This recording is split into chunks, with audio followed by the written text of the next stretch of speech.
আল্লাহ পাক কোরআনে বলেছেন, কদ আফলাহা মান যাক্কাহা, তারাই সফল যারা ভিতর থেকে পরিশুদ্ধ হয়েছে। ওয়া কদ খাবা মান দাসাহা, সে ব্যক্তি ধ্বংস হয়ে গেছে যার অন্তরটা ধ্বংস হয়ে গেছে। আর এই প্রতিটা বিষয় দিয়ে তারা আপনার রূহটাকে নষ্ট করে দিয়েছে। দাজ্জালের অনুসারীরা আপনার রূহটাকে, আত্মাটাকে নষ্ট করে দিয়েছে। খেয়াল করে দেখবেন, আপনার চোখ দিয়ে পানি আসে না। একটা অন্যায় পাশে দেখলে আপনার গায়ের রক্ত গরম হয়ে যায় না।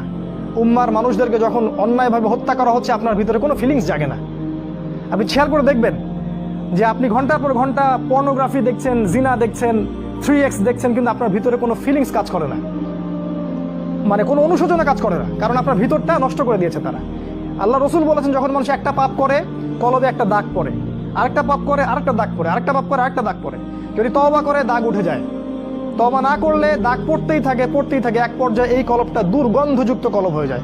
এত দুর্গন্ধ বের হয় এই কলব দিয়ে, যদি মানুষ জানতো তাহলে মানুষ থাকতে পারত।